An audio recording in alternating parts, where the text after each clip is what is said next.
Assalamualaikum Sobat Islam Trending, semoga kita semua diberi kesehatan dan rezeki yang melimpah. Kali ini kita akan menceritakan kisah tentang Abu Nawas. Setelah pembalasan Abu Nawas membunuh lalat-lalat dengan memporak-porandakan barang-barang Baginda Raja atas izin tertulis dari beliau, Baginda Raja sangat kesal dan karena kekesalannya itu beliau ingin sekali menjebloskan Abu Nawas ke penjara. Tapi Baginda tidak memiliki alasan untuk melakukannya, karena orang seperti Abu Nawas bukanlah orang yang gampang dicari-cari kesalahannya. Suatu hari Baginda Raja menemukan akal untuk menjebak Abu Nawas. Baginda berpikir pasti kali ini akan berhasil menghukum Abu Nawas. Baginda Raja merencanakan sebuah perburuan di hutan dan mengajak serta Abu Nawas. Mendengar ajakan Baginda Raja untuk berburu, hati Abu Nawas merasai gelisah, karena ia sangat takut pada beruang. Namun ia tidak berani menolak ajakan Baginda Raja yang akan menghukum orang yang melawan perintahnya. Hari yang direncanakan telah tiba. Cuaca pada hari itu sangat cerah. Baginda Raja dan pengawal kerajaan beserta Abu Nawas di dalamnya segera berangkat menuju hutan menunggangi kuda. Ketika masih dalam perjalanan, tiba-tiba cuaca menjadi mendung. Baginda Raja kemudian memanggil Abu Nawas untuk menghadapnya. Baginda Raja berkata kepada Abu Nawas, "Wahai Abu Nawas, tahukan engkau alasan aku memanggilmu?" Tanya Baginda. "Ampun Baginda Raja, hamba belum mengetahuinya," jawab Abu Nawas. Baginda Raja kemudian kembali menyambung perkataannya, "Cuaca tiba-tiba mendung, mungkin akan segera turun hujan dan hutan masih amat jauh, sedang kita harus berkumpul di tempat peristirahatan pada waktu makan siang. Engkau akan kuberi seekor kuda yang lamban, aku dan para pengawalku akan menunggang kuda yang cepat. Tapi bila hujan turun kita harus bisa menghindari agar pakaian kita tidak basah. Kita harus melakukan dengan cara kita sendiri. Sekarang mari kita berpencar," titah Raja kepada Abu Nawas. Abu Nawas pun segera menunggangi kuda yang lamban dan ia tertinggal di belakang. Abu Nawas merasa kecewa. Namun ia sudah menyadari jika Baginda Raja ingin menjebaknya dengan mencari-cari kesalahannya. Sebab jika ia tidak bisa melaksanakan titah Baginda maka ia akan mendapatkan hukuman. Mungkin ia akan dijebloskan ke penjara, karena itulah alasan Baginda Raja mengajaknya. Mungkin untuk pembalasan atas penghancuran barang-barang Baginda yang ia lakukan, pikirnya. Hujan tiba-tiba turun, Baginda Raja dan pengawalnya segera memacu kuda mereka yang cepat menuju tempat berteduh sementara. Namun hujan yang begitu lebat tidak bisa dihindari, mereka sudah lebih dulu basah kuyup sebelum tiba di tempat berteduh. Akhirnya ketika waktu makan siang tiba, berangkatlah Baginda Raja dan pengawalnya untuk makan siang menuju tempat peristirahatan mereka dengan pakaian yang masih basah. Akan tetapi belum lama mereka sampai di sana menyusullah Abu Nawas dengan kuda lambannya. Baginda Raja dan pengawalnya dibuat bingung melihat Abu Nawas yang menyusul begitu cepat dan dengan pakaian yang masih kering. Mereka heran atas hal yang mereka anggap mustahil, tapi bisa dilakukan Abu Nawas. Pada hari berikutnya Baginda Raja memberikan Abu Nawas seekor kuda yang cepat larinya, sedang beliau beserta pengawalnya menunggangi kuda yang lamban. Setelah mereka berpencar, cuaca pun tiba-tiba menjadi mendung dan hujan segera turun. Baginda Raja dan pengawalnya basah kuyup, tidak bisa menghindari hujan karena kuda tunggangan mereka sangat lamban. Abu Nawas segera memacu kudanya cepatnya menuju tempat peristirahatan dan ia lebih dulu sampai di sana dari rombongan Baginda Raja. Ketika Baginda dan pengawalnya tiba dengan pakaian yang masih basah, mereka pun semakin bingung dan penasaran melihat Abu Nawas yang masih kering bajunya. Baginda Raja yang sudah sangat penasaran langsung bertanya kepada Abu Nawas, "Wahai Abu Nawas, aku sangat penasaran bagaimana kamu bisa menghindari hujan. Sebab meski kita terpencar ketika hujan datang, kita masih sama-sama dalam perjalanan, dan engkau sama sekali tidak basah. Begitu juga ketika kami menunggangi kuda yang cepat, akan tetapi kami tetap tidak bisa mencapai tempat berteduh. Apalagi dengan tunggangan yang lamban ini tentu saja akan membuat kami kebasahan. Abu Nawas tersenyum mendengar pertanyaan Baginda yang sudah sangat penasaran padanya. Ia lalu menjawab, "Mudah sekali Baginda Raja, hamba sebenarnya tidak menghindar dari hujan, tapi ketika hujan datang hamba cepat-cepat membuka pakaian dan melipatnya, kemudian hamba langsung mendudukinya sehingga pakaian hamba tetap kering. Dan ketika hujan berhenti hamba kemudian memakainya lagi." Alkisah, pada suatu malam dalam tidurnya Baginda Raja Harun al-Rasyid bermimpi bertemu seorang lelaki tua. Dalam mimpinya laki-laki itu tua berpesan kepadanya jika negeri yang dipimpinnya akan ditimpa musibah. Oleh sebab itu, agar dapat menghindari bencana itu, ia harus mengusir seorang penduduk negerinya yang bernama Abu Nawas. Esoknya setelah ia terbangun Baginda Raja mulai gelisah hatinya mengingat mimpi yang dialami semalam. Ia kemudian memerintahkan kepada pesuruhnya untuk menghadirkan Abu Nawas ke istana. Tatkala Abu Nawas telah berada di istana, Baginda kemudian berkata kepada Abu Nawas, "Hai Abu Nawas, semalam aku bermimpi yang sangat aneh, dan aku merasakan jika mimpi itu adalah suatu pertanda buruk bagi negeriku. Dalam mimpiku aku bertemu seorang laki-laki tua yang memakai pakaian serba putih. Ia mengatakan kepadaku jika negeri ini akan ditimpa bencana yang sangat besar.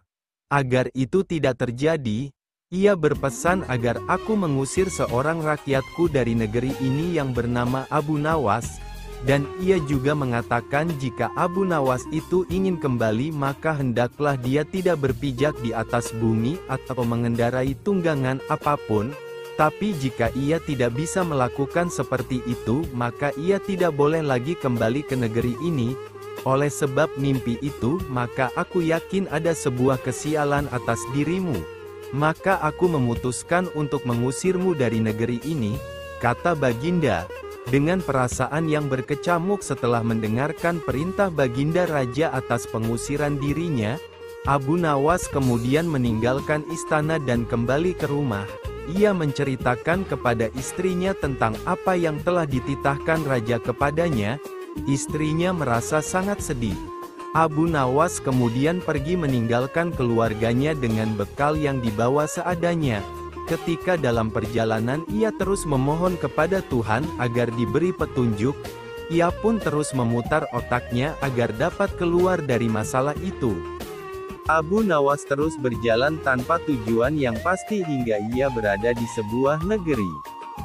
Selama beberapa hari di sana ia terus berpikir bagaimana cara ia kembali ke negeri Baghdad tanpa melanggar apa yang telah dipesankan raja kepadanya, yaitu tidak boleh menginjak bumi dan tidak pula mengendarai tunggangan apapun. Bukan Abu Nawas namanya jika ia memiliki keputusasaan. Abu Nawas tidak berputus asa atas apa yang telah menimpanya. Meskipun alasan yang membuat ia diusir sama sekali tidak masuk akal, ia menerimanya dengan ikhlas, selalu berdoa kepada Allah dan berpikir untuk bisa keluar dari setiap masalah yang menimpanya. Tibalah pada suatu hari ia merasa rindu berat kepada keluarganya di negeri Baghdad. Namun ia belum menemukan cara untuk kembali, hingga pada suatu hari lain tiba-tiba dia menemukan sebuah cara yang sangat masuk akal dan tidak membuatnya melanggar perintah raja. Setelah ia menemukan cara tersebut, Abu Nawas segera mempersiapkan segala sesuatu dan bersiap-siap untuk kembali ke kampung halamannya. Kabar kembalinya Abu Nawas mulai tersebar dalam negeri hingga ke telinga Baginda. Rakyat menyambut gembira kepulangan Abu Nawas karena kecintaan akan dirinya. Baginda Raja juga ikut senang, tapi dalam suasana yang berbeda. Jika rakyat senang karena mereka menyukai Abu Nawas, Baginda Raja senang karena kali ini ia dapat leluasa memberi hukuman kepada Abu Nawas.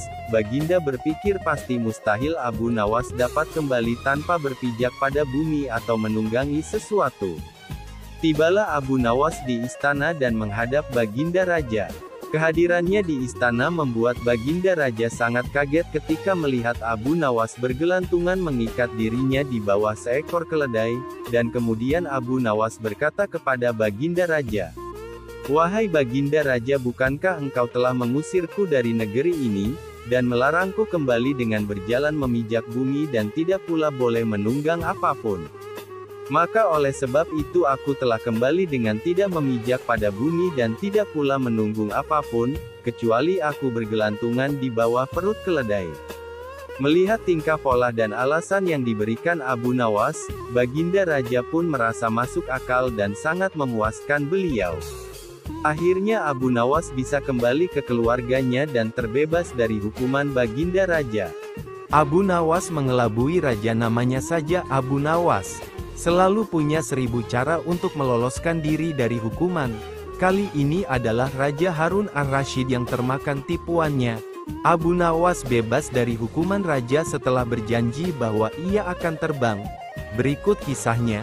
Karena dianggap terlalu mengkritik kepemimpinan Raja Harun, maka Abu Nawas ditangkap karena ia dituduh telah melakukan sesuatu yang membahayakan kerajaan, sehingga harus dihukum. Namun demikian, Abu Nawas selalu punya alasan untuk meloloskan diri dari hukuman itu. Ia mengaku kepada pengawal kerajaan bahwa ia memiliki ilmu tinggi dan ia akan terbang. Kabar Abu Nawas akan terbang akhirnya terdengar oleh Raja Harun. Mana mungkin Abu Nawas akan terbang? Dia tidak punya sayap, tidak punya alat-alat khusus. Apakah ia punya ilmu khusus? Kata Raja Harun kepada pengawalnya. Kami tidak tahu Paduka. Tetapi Abu Nawas sangat meyakinkan, jawab pengawal. Hingga dibawalah Abu Nawas menghadap sang raja. Abu Nawas, betulkah kamu mau terbang? Tanya raja. Ya tuanku, memang saya mau terbang. Jawab Abu Nawas. Kapan? Dan di mana? Tanya raja secara beruntun. Hari Jumat yang akan datang ini, dan dari menara Masjid Baitul Rakim, tak jauh dari rumah saya, jika raja mengizinkan. Jawab Abu Nawas. Akhirnya sang raja mengizinkan dan bahkan ia berjanji akan membebaskan Abu Nawas jika bisa terbang. Akan tetapi jika Abu Nawas tak bisa membuktikan, maka hukumannya akan ditambah 100 lecutan rotan, daun kuping dipotong dan hukuman gantung. Pada hari yang sudah dinantikan, Jumat sesudah sembahyang Jumat, lapangan sekitar Masjid Baitul Rahman sudah penuh orang. Orang biasa, rakyat, penduduk dan penguasa setempat sudah berjubel mengambil tempat masing-masing. Orang-orang menantikan saat yang paling genting dan mendebarkan. Abu Nawas dengan langkah yang sangat gagah dan tak ragu, menaiki tangga menara tertinggi dan orang-orang melihat dengan mata yang tak berkedip, terpaku, dan menyatu mengikuti langkah tubuh Abu Nawas. Ketika Abu Nawas sampai pada puncak tertinggi, dia melihat lurus dan terkadang ke bawah yang penuh orang. Badan dan kedua belah tangannya merentang lurus seakan-akan benar mau terbang. Orang-orang yang ada di bawah dengan seksama memperhatikan dan Abu Nawas terus dan berulang-ulang merentangkan tangannya, dan memajukan badannya seakan-akan terbang dan bagaikan berenang perilaku dan gerak-geriknya. Sementara orang-orang yang ada di bawah menunggu dengan jantung berdegup dengan kencang. Akhirnya Abu Nawas menemui mereka, dan mereka semua terpana, terpesona, heran dan penuh keraguan. Apalagi yang mau dibuat Abu Nawas ini? Apa semua kalian lihat tadi bagaimana saya mau terbang itu?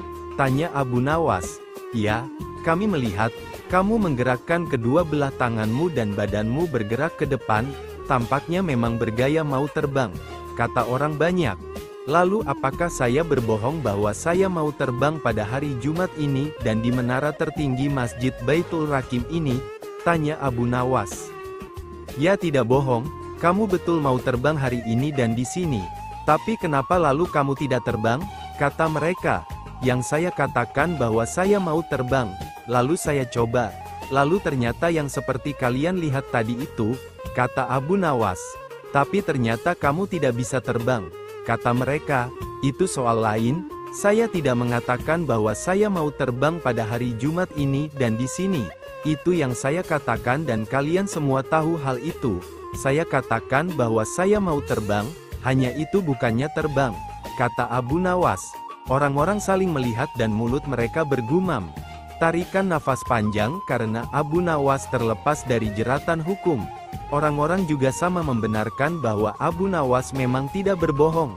Dia melakukan semua yang dia pernah katakan, tidak berbohong dan menepati janji. Suatu hari Baginda ingin mengadakan pesta di istananya. Ia berencana mengundang semua pembesar-pembesar negeri dan juga pembesar-pembesar negeri tetangga. Tetapi, pesta yang akan diadakan kali ini sangatlah berbeda. Karena Baginda Raja menyelipkan sebuah rencana untuk mengerjai Abu Nawas dan kali ini Baginda sangat yakin jika Abu Nawas akan masuk ke dalam perangkap. Tibalah pada hari yang sudah ditentukan untuk menggelar pesta, seluruh undangan, termasuk Abu Nawas yang turut diundang berhadir di istana. Ketika semua tamu undangan yang hadir sudah berkumpul, Baginda memerintahkan pelayan istana untuk membasuh tangan dan kaki para undangan dengan air mawar nan harum. Satu persatu tamu undangan yang hadir telah selesai dibasuh. Kini tinggallah giliran Abu Nawas. Tidak pernah menyangka sebelumnya jika pada hari itu ia akan menjadi bahan tertawaan Baginda dan para undangan yang berhadir. Sepertinya Baginda memang sudah menyusun rencana tersebut dengan sangat matang. Baginda sengaja memerintahkan kepada para pelayan istana agar Abu Nawas mendapat urutan terakhir. Diam-diam Baginda terus memperhatikan Abu Nawas.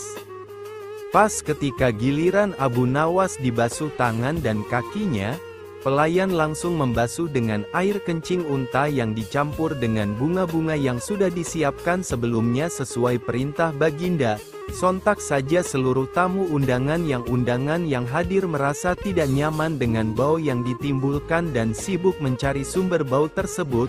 Akhirnya diketahuilah jika Abu Nawas yang menjadi sumber bau yang sangat tidak mengenakan itu. Ia pun dijauhkan dan ditertawakan oleh semua tamu yang hadir termasuk Baginda Raja sendiri yang senang bukan kepalang karena rencananya berhasil. Setelah menanggung tidak sanggup malu yang amat sangat di hadapan para tamu yang hadir. Tanpa bicara apa-apa Abu Nawas langsung meninggalkan ruangan tamu menemui pelayan yang telah membuat dia malu tadi. Pelayan tersebut meminta maaf dan mengakui jika itu adalah perintah Baginda Raja. Mendengar penuturan pelayan, Abu Nawas sangat terkejut, tidak pernah terpikirkan sebelumnya jika Baginda akan menggunakan. Abu Nawas pun bergegas meninggalkan istana dalam keadaan sangat kesal. Dalam hati ia bergumam, "Baiklah, hari ini Paduka telah memberiku kuah tak sedap. Esok hari aku akan membalasnya dengan isinya."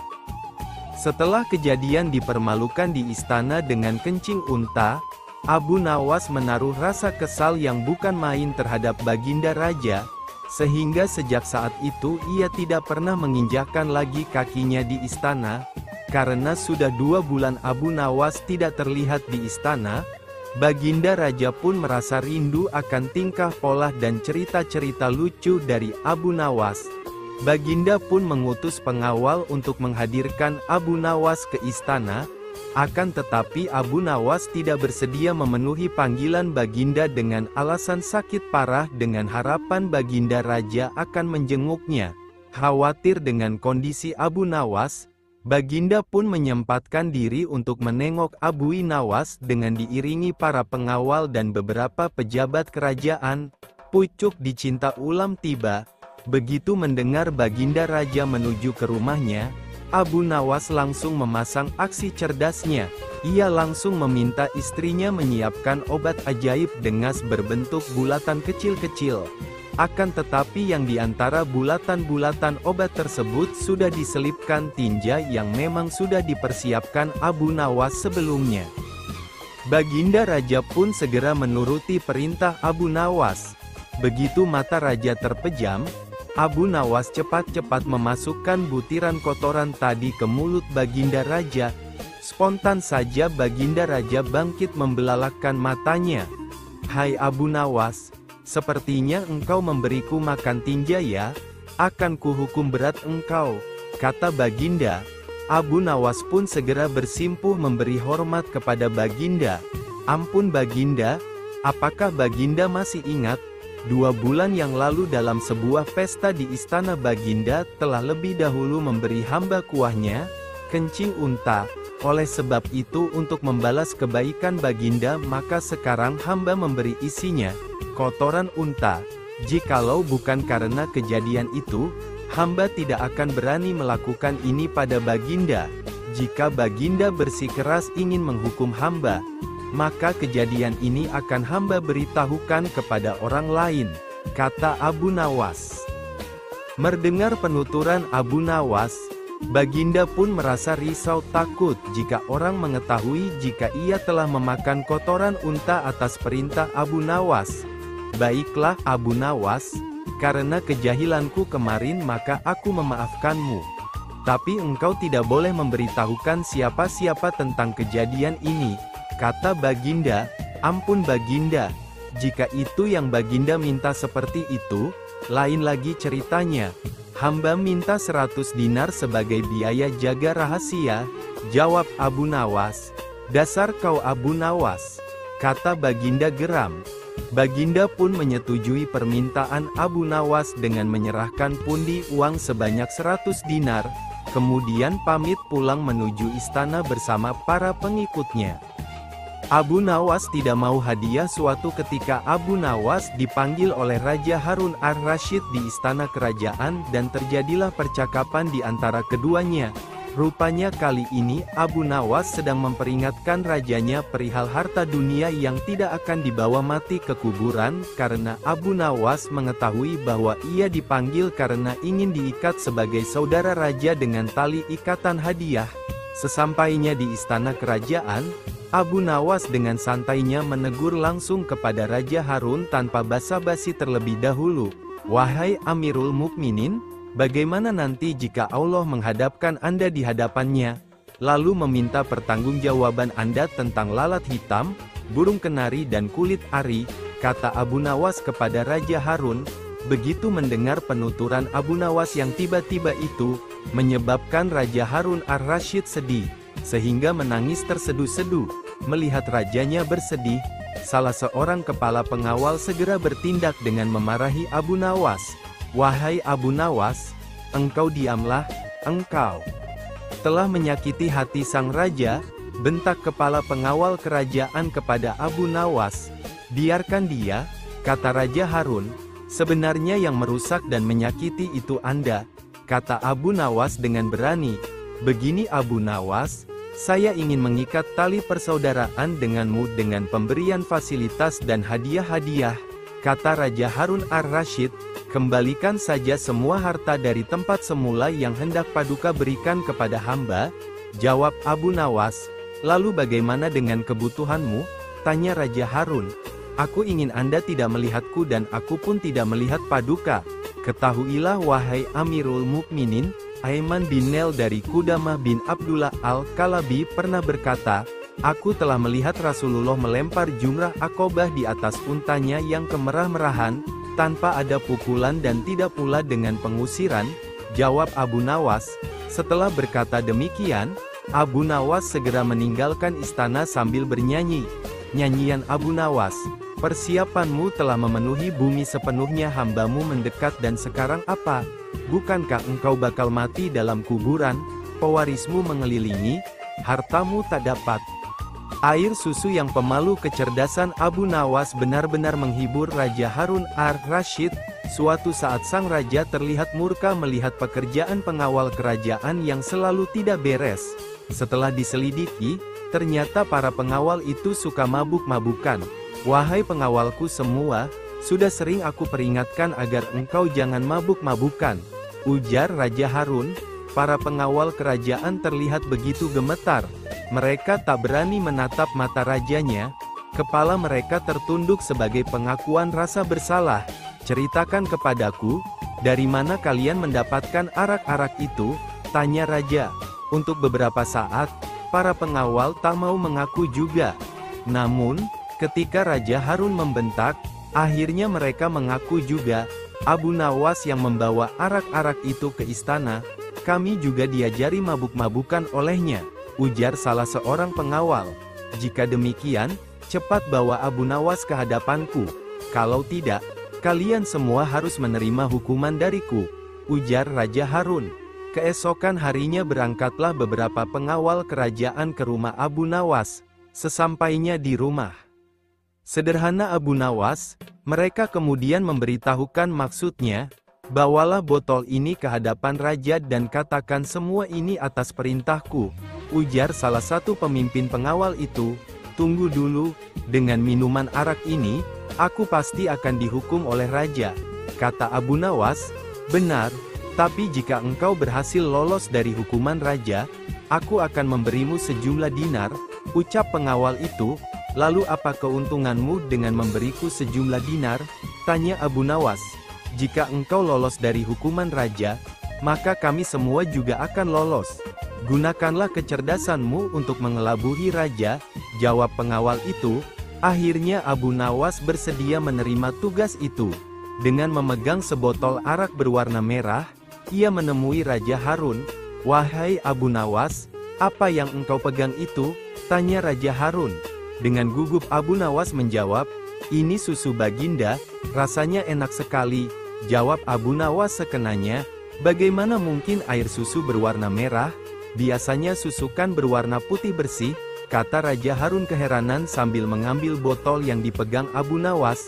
Betul baginda, semula air susu ini berwarna putih bersih.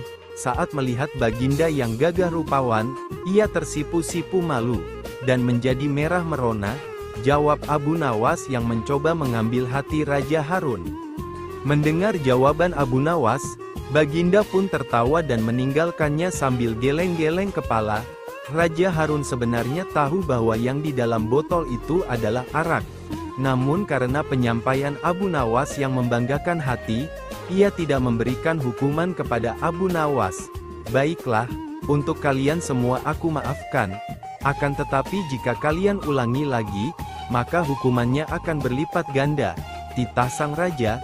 Akhirnya Raja Harun ar-Rasyid juga memberikan ampunan kepada para pengawal. Abu Nawas juga mendapatkan hadiah sejumlah beberapa dinar dari para pengawal, karena telah berhasil melaksanakan misinya. Nah, demikian sedikit hiburan cerita Abu Nawas.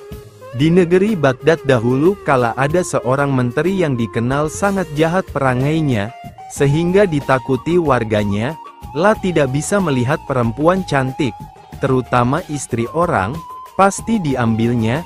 Apabila membeli suatu barang, ia tidak pernah mau membayar. Ihwal itu lama-kelamaan sampai juga ke telinga Abu Nawas sehingga membuat hatinya panas.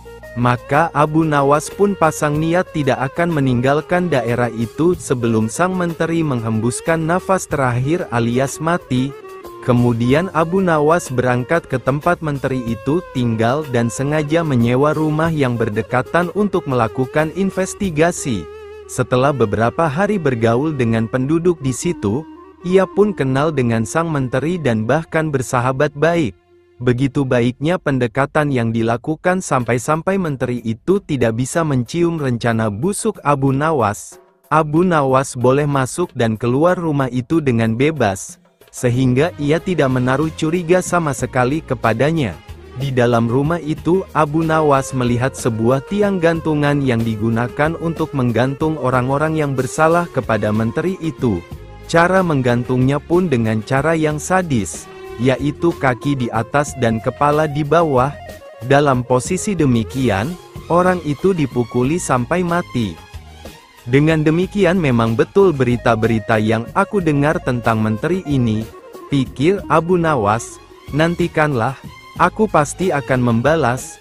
Hai orang muda, kata Abu Nawas, kepada seorang pemuda tampan yang sedang menggiring seekor lembu gemuk. Apakah lembu itu akan dijual? Pertemuan itu terjadi ketika Abu Nawas berjalan-jalan di sebuah sudut desa itu. Lembu ini tidak dijual, jawab si pemuda, karena ini warisan bapak hamba, lebih baik lembu itu dijual saja. Abu Nawas mencoba merayu, Kalau laku dengan harga tinggi, kamu bisa berdagang sehingga uang itu menjadi banyak.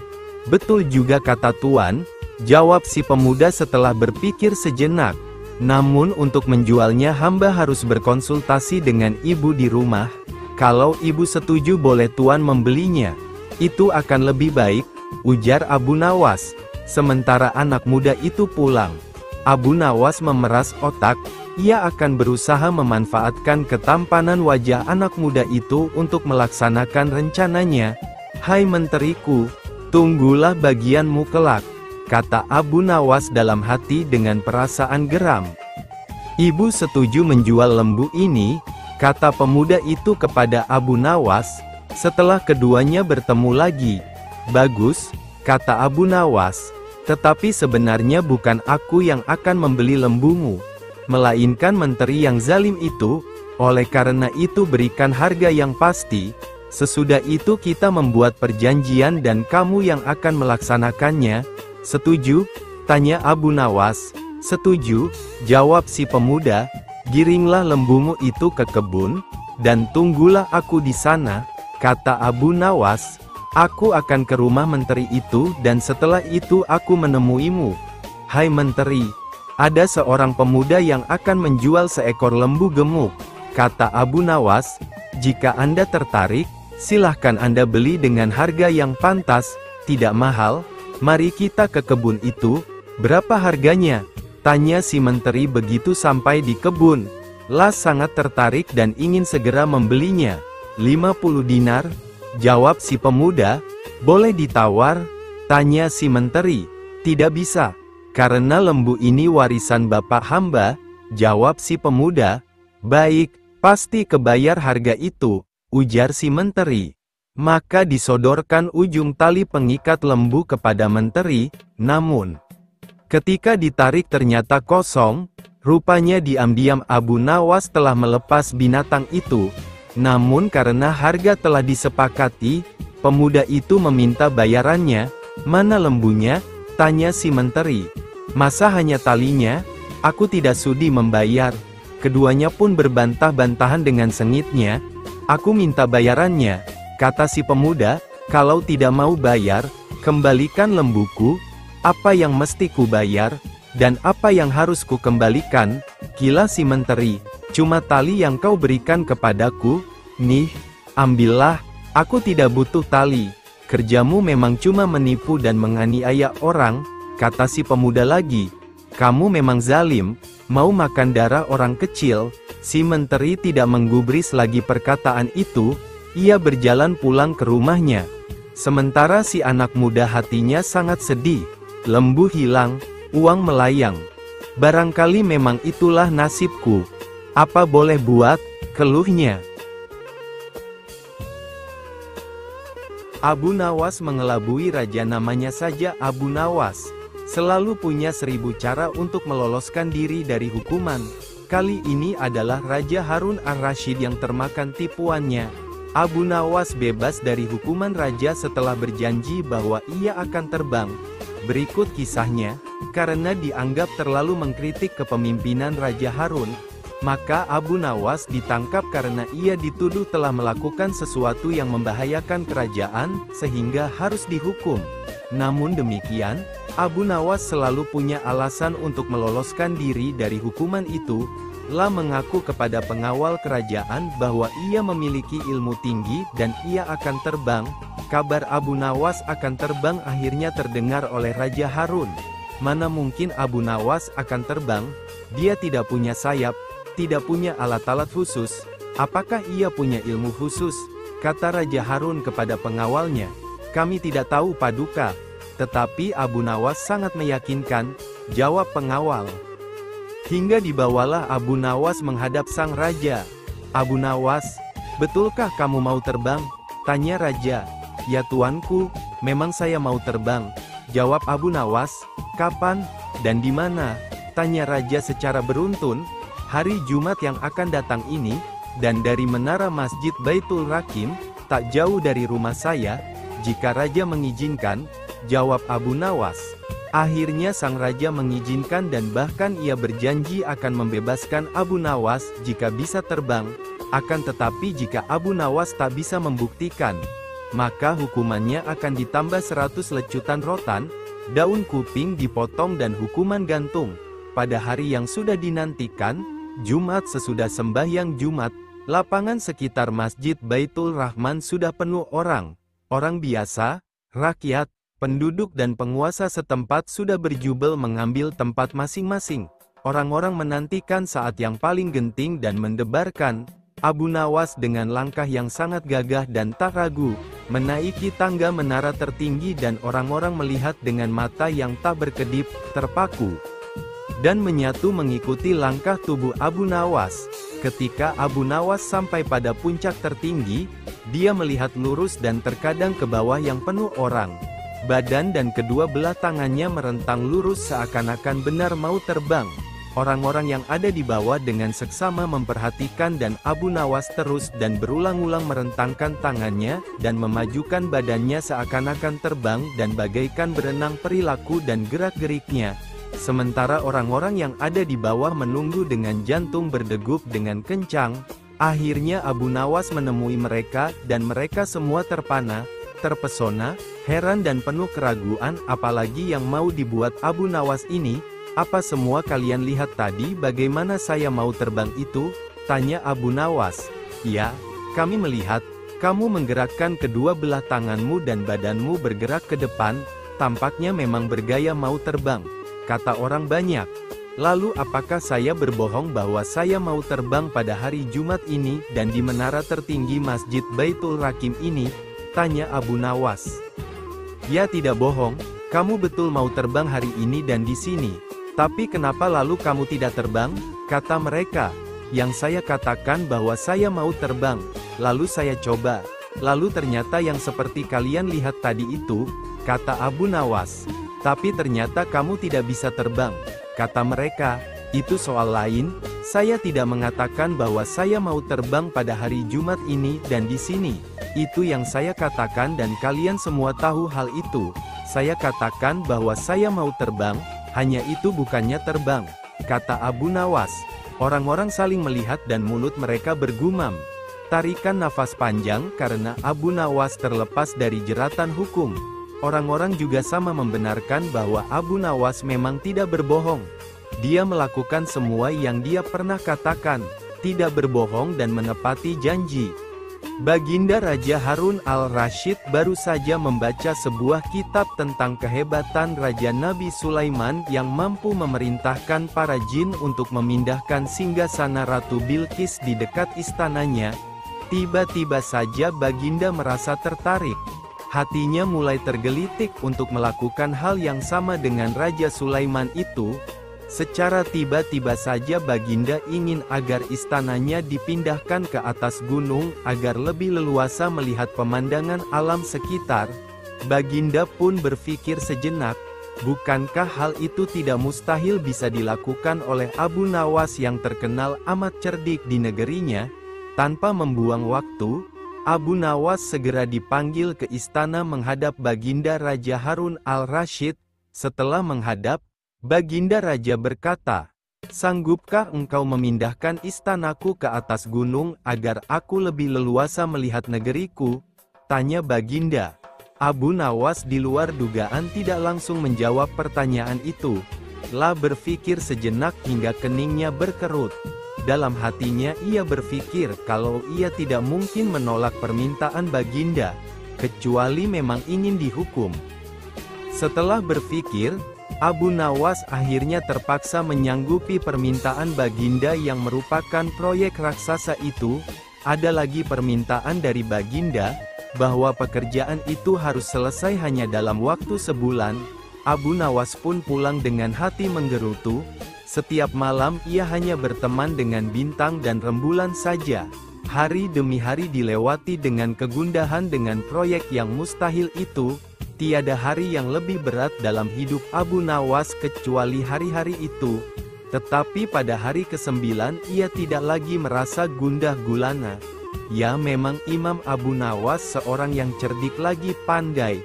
Keesokan harinya Abu Nawas menuju ke istana. La menghadap Baginda untuk membahas pemindahan istana dan dengan senang hati Baginda akan mendengarkan apa yang diinginkan Abu Nawas.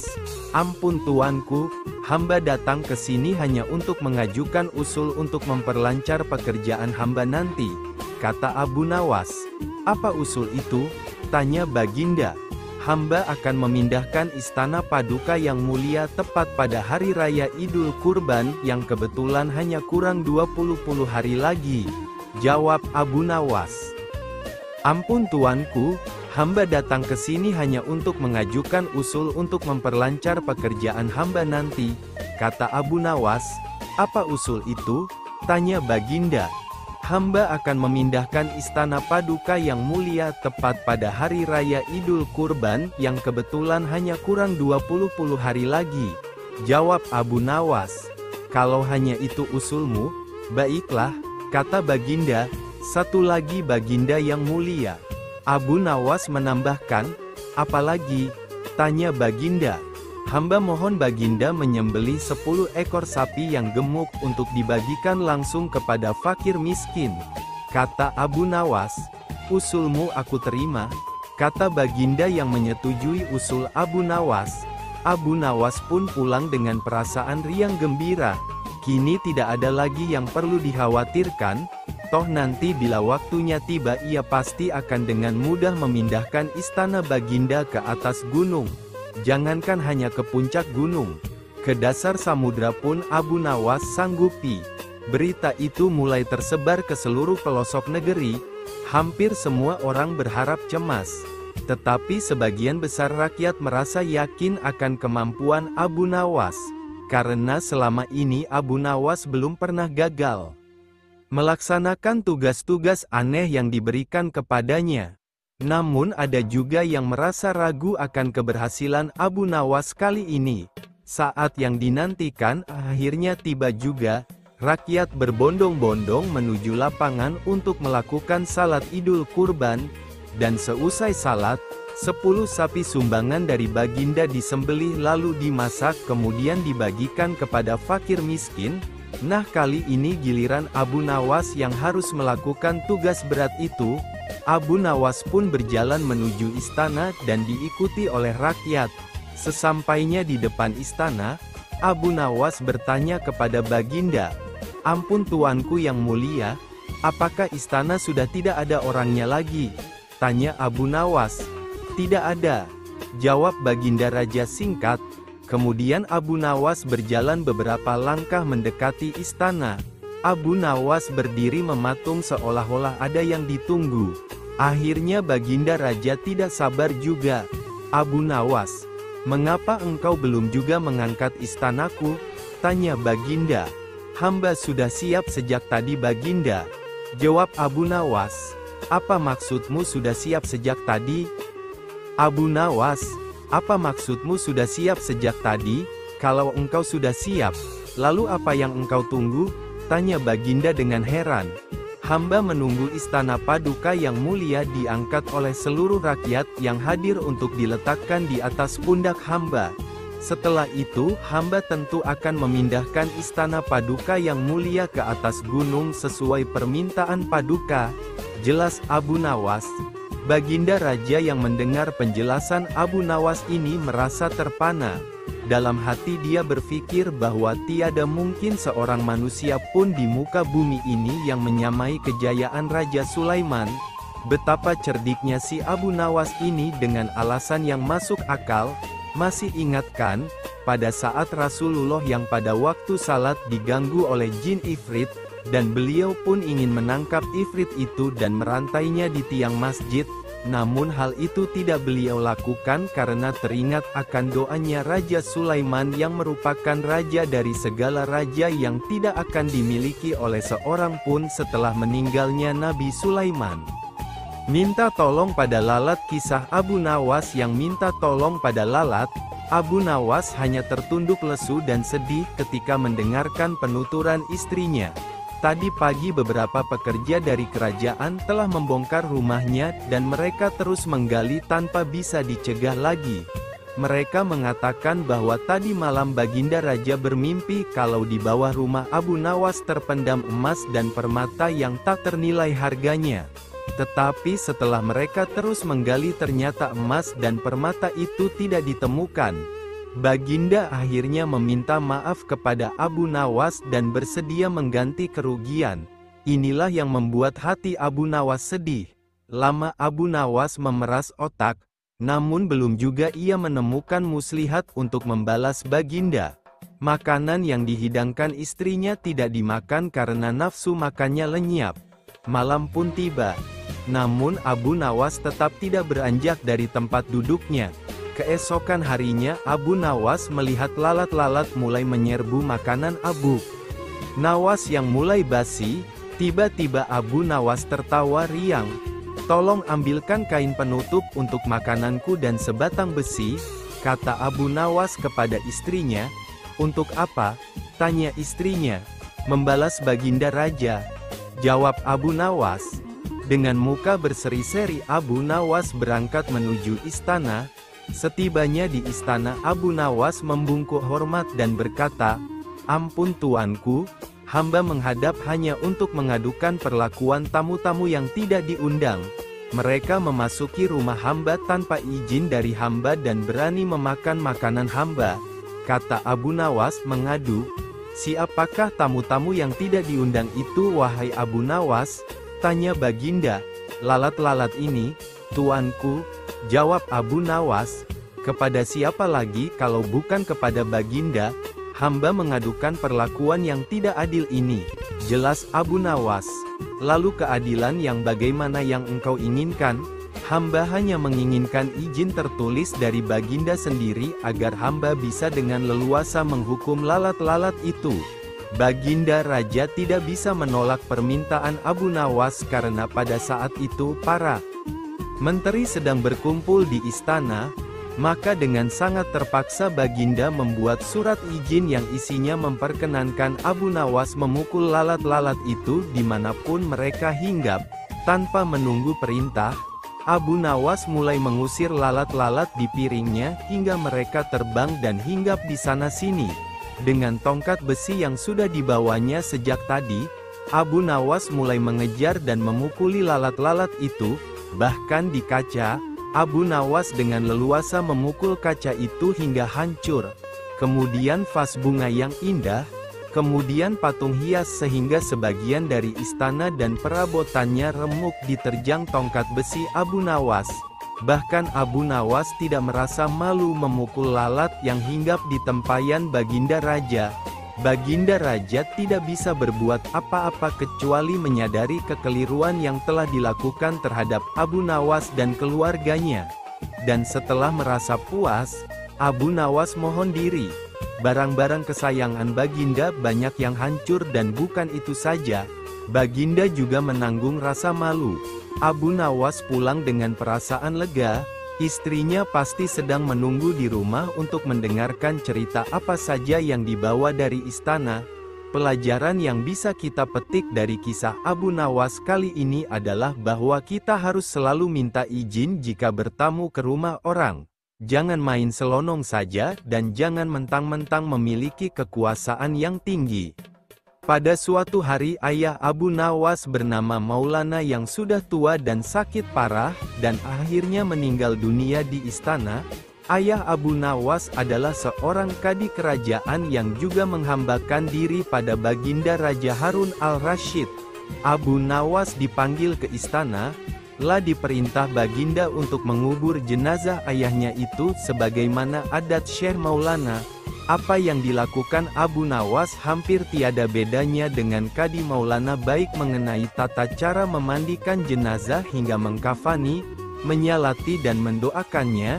Melihat itu, maka Baginda pun bermaksud mengangkat Abu Nawas menjadi pengganti ayahnya sebagai Kadi kerajaan. Kabar tentang akan dipilihnya sebagai Kadi menggantikan ayahnya pun sampai ke telinga Abu Nawas. Setibanya di rumah setelah selesai dari upacara pemakaman ayahnya, Abu Nawas pun tiba-tiba mulai bertingkah aneh tidak seperti biasanya. Abu Nawas mengambil sepotong batang pisang dan mulai menunggangi pohon tersebut layaknya kuda sambil berlari-lari, berteriak-teriak. Kabar tentang akan dipilihnya sebagai kadi menggantikan ayahnya pun sampai ke telinga Abu Nawas. Setibanya di rumah setelah selesai dari upacara pemakaman ayahnya, Abu Nawas pun tiba-tiba mulai bertingkah aneh tidak seperti biasanya. Abu Nawas mengambil sepotong batang pisang dan mulai menunggangi pohon tersebut layaknya kuda sambil berlari-lari, berteriak-teriak. Melihat tingkah aneh Abu Nawas, orang-orang pun merasa sangat heran dan banyak di antara mereka menyangka jika Abu Nawas sudah gila. Pada hari berikutnya, Abu Nawas mengajak anak-anak kecil beramai-ramai menuju makam ayahnya dengan membawa segala macam alat-alat permainan. Sesampai di makam tersebut, ia kemudian mengajak anak-anak bermain rebana dan bersuka cita di atas kuburan ayahnya. Semua orang pun semakin heran atas kelakuan Abu Nawas itu. Mereka menganggap jika Abu Nawas sudah benar-benar menjadi gila karena kematian ayahnya. Pada suatu hari ada beberapa orang utusan dari Baginda Harun al-Rasyid datang menemui Abu Nawas. Alangkah terkejutnya mereka melihat tingkah Abu Nawas yang sudah berubah. Salah satu dari mereka pun berkata menyampaikan perintah Baginda. "Hai Abu Nawas, kami diutus untuk membawamu untuk menghadap ke istana," kata utusan Baginda. "Buat apa Baginda memanggilku? Aku tidak ada keperluan dengannya," jawab Abu Nawas dengan enteng. "Hai Abu Nawas, kau tidak boleh berkata seperti itu kepada rajamu," kata utusan. "Hai Tuan utusan, kau jangan banyak cakap. Cepat ambil ini kudaku ini dan mandikan di sungai supaya bersih dan segar," kata Abu Nawas sambil menyodorkan sebatang pohon pisang yang dijadikan kuda-kudaan. Para utusan hanya geleng-geleng kepala melihat kelakuan aneh Abu Nawas. "Abu Nawas, kau mau apa tidak menghadap Baginda?" kata utusan. "Katakan kepada rajamu, aku sudah tahu maka aku tidak mau," kata Abu Nawas. "Apa maksudnya Abu Nawas?" tanya utusan penasaran. "Sudah pergi sana, bilang saja begitu kepada rajamu," serga Abu Nawas sembari menyaruk pasir debu dan melemparnya ke arah para utusan. Mereka pun segera pergi meninggalkan Abu Nawas dan melaporkan kejadiannya pada Baginda Raja. Baginda begitu marah mendengar laporan utusan. "Kalian bodoh semua. Menghadapkan Abu Nawas kemari saja tak bisa. Cepat kembali ke rumah Abu Nawas. Bawa dia kemari dengan sukarela ataupun terpaksa," perintah Baginda. Para utusan pun kembali ke rumah Abu Nawas dengan mengajak beberapa prajurit istana. Mereka kemudian membawa Abu Nawas dengan paksa dan dihadapkan pada Baginda. Namun lagi-lagi di depan Raja Abu Nawas bertingkah aneh, bahkan tambah ugal-ugalan, layaknya seorang yang benar-benar sudah gila. Abu Nawas bersikaplah sopan, tegur Baginda. "Ya Baginda, Baginda tahukah Anda apa Abu Nawas?" tanya Baginda. "Baginda, terasi itu asalnya dari udang, kurang ajar kau menghinaku Nawas," kata Baginda marah. "Tidak Baginda, siapa bilang udang berasal dari terasi?" Baginda merasa dilecehkan. Ia pun naik pitam dan segera memerintah kepada para pengawalnya untuk memukul Abu Nawas sebanyak 25 kali. Abu Nawas akhirnya lemas tak berdaya dipukuli pengawal raja. Usai dipukuli, Abu Nawas disuruh keluar dari istana. Abu Nawas pun segera beranjak keluar istana. Tetapi ketika sampai di pintu gerbang kota, ia dicegat oleh seorang penjaga. "Hai Abu Nawas, tempo hari dulu ketika kau hendak masuk ke kota ini kita pernah membuat perjanjian. Aku yakin engkau tidak lupa dengan janjimu bahwasanya jika engkau diberi hadiah oleh Baginda maka engkau berjanji akan membagi dua denganku. Nah, sekarang mana bagianku itu?" tanya penjaga pintu gerbang. "Hai penjaga, apakah kau benar-benar menginginkan hadiah yang diberikan Baginda kepadaku tadi?" "Lia, tentu itu kan sudah merupakan perjanjian kita," jawab penjaga. Baik, aku akan berikan semuanya. Bukan hanya satu bagian, kata Abu Nawas. Ternyata kau sangat baik hati Abu Nawas. Memang harusnya begitu. Engkau kan sudah sering menerima hadiah dari Baginda, kata penjaga itu gembira. Tanpa banyak bicara lagi Abu Nawas langsung mengambil sebatang kayu yang agak besar lalu penjaga itu dipukulinya sebanyak 25 kali. Penjaga itu menjerit-jerit kesakitan sampai lemah lunglai dan menganggap Abu Nawas telah menjadi gila. Setelah selesai Abu Nawas meninggalkannya begitu saja, ia terus melangkah pulang ke rumahnya. Sementara itu si penjaga pintu gerbang mengadukan nasibnya kepada Baginda Raja. Ampun beribu ampun tuanku.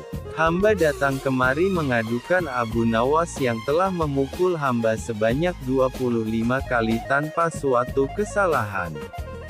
Hamba mohon keadilan dari tuanku Baginda, kata penjaga itu. Baginda pun segera memerintahkan pengawal untuk membawa Abu Nawas. Setelah Abu Nawas dihadapkan ia ditanya, "Hai Abu Nawas, benarkah kau telah memukuli penjaga gerbang kota ini sebanyak 25 kali pukulan?" tanya Baginda. Dalam keadaan masih berpura-pura gila, Abu Nawas menjawab, "Baginda, hamba melakukannya karena sudah sepatutnya dia menerima pukulan itu." "Apa maksudmu?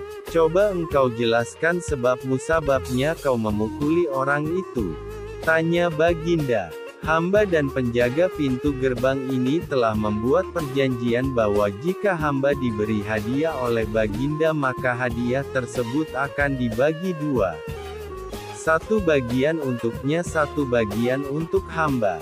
Nah pagi tadi hamba menerima hadiah 25 kali pukulan, maka hamba berikan pula hadiah 25 kali pukulan kepadanya. Jawab Abu Nawas sambil tertawa-tawa bak orang gila. "Hai penjaga pintu gerbang, benarkah engkau telah mengadakan perjanjian seperti itu dengan Abu Nawas?" tanya Baginda. "Benar tuanku," jawab penunggu pintu gerbang. "Tapi hamba tiada mengira jika Baginda memberikan hadiah pukulan padanya," tambah penjaga itu. "Hahaha, dasar tukang peras, sekarang kena batunya kau," sahut Baginda. "Abu Nawas tiada bersalah, bahkan sekarang aku tahu bahwa engkau adalah orang yang suka memeras orang. Jika perilakumu masih begitu, maka aku akan memecat dan menghukummu," kata Baginda. "Ampun tuanku," sahut penjaga pintu gerbang dengan gemetar. Abu Nawas kemudian berkata, "Tuanku, hamba sudah lelah, sudah mau istirahat, tiba-tiba dibawa paksa ke sini, padahal hamba tiada bersalah. Hamba mohon ganti rugi, sebab jatah waktu istirahat hamba sudah hilang karena panggilan Baginda. Padahal besok hamba harus mencari nafkah." Sejenak Baginda melengak, terkejut atas protes Abu Nawas, namun tiba-tiba ia tertawa terbahak-bahak. "Hahaha, jangan khawatir Abu Nawas," kata Baginda. Baginda kemudian memberikan sekantong dinar kepada Abu Nawas. Abu Nawas pun pulang dengan hati gembira tapi tetap bertingkah seperti orang gila. Pada suatu hari Raja Harun al-Rasyid mengadakan rapat dengan para menterinya mengenai Abu Nawas yang rencananya akan diangkat menjadi kadi kerajaan. "Apa pendapat kalian mengenai Abu Nawas yang hendak kuangkat sebagai kadi?" tanya Baginda. Salah satu menteri berkata, "Melihat keadaan Abu Nawas yang semakin aneh tingkahnya, maka sebaiknya tuanku mengangkat orang lain saja menjadi kadi." Berkata menteri lain, "Tuanku, Abu Nawas telah menjadi gila karena itu dia tak layak menjadi kadi." Semua menteri memberikan pendapat yang sama. "Baiklah, kita tunggu dulu sampai 21 lagi, karena sekarang bapaknya baru saja meninggal dunia. Jika selama 21 hari lagi tidak sembuh-sembuh juga barulah kita akan memilih orang lain saja," kata Baginda. Sebulan lebih waktu berjalan, namun Abu Nawas masih bertingkah gila, maka Baginda pun mengangkat orang lain menjadi kadi kerajaan. Konon kadi yang dipilih seseorang bernama Polan, tidak lain memang merupakan orang yang sangat berambisi untuk menjadi kadi. Karena Abu Nawas tidak jadi diangkat, si Polan pun mempengaruhi orang-orang di sekitar Baginda untuk memilih dan mengangkatnya menjadi kadi. Begitu mendengar jika kadi baru sudah diangkat, Abu Nawas pun kembali bersikap normal. Ia sangat bersyukur karena terlepas dari bala yang mengerikan. Akan tetapi ia sedikit menyesali karena ia mengetahui bahwa kadi yang dipilih memiliki perangai buruk. Mengapa Abu Nawas bersikap seperti orang gila? Ceritanya pada suatu hari ketika ayahnya Abu Nawas yang sudah tua dan mulai sakit parah, Abu Nawas dipanggil untuk menemui ayahnya tersebut, karena ayahnya ini menyampaikan beberapa pesan padanya sebelum meninggal dunia. Berkata ayahnya, "Hai anakku, aku sudah hampir mati.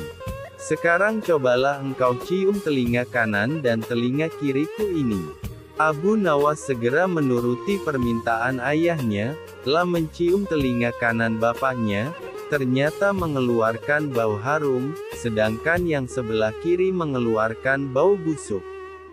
"Bagaimana anakku? Sudah kau cium? Ceritakan dengan sejujurnya, bau kedua telingaku ini," kata ayahnya. "Sungguh mengherankan, yang sebelah kanan berbau harum sekali.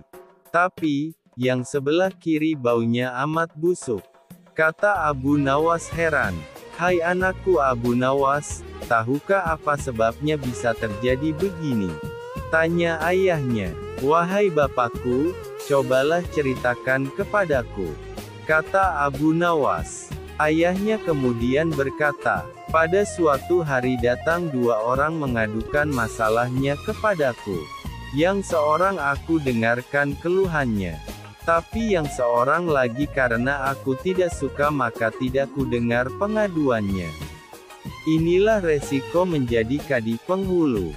Jika kelak kau suka menjadi kadi maka kau akan mengalami hal yang sama, namun jika kau tidak suka menjadi kadi maka buatlah alasan yang masuk akal agar engkau tidak dipilih sebagai kadi oleh Baginda Harun al-Rasyid. Tapi tak bisa tidak Baginda pastilah akan tetap memilihmu sebagai kadi." Jelas ayah Abu Nawas. Dari pesan ayahnya itulah Abu Nawas sudah mempersiapkan rencana yang matang, jika nanti ayahnya telah tiada.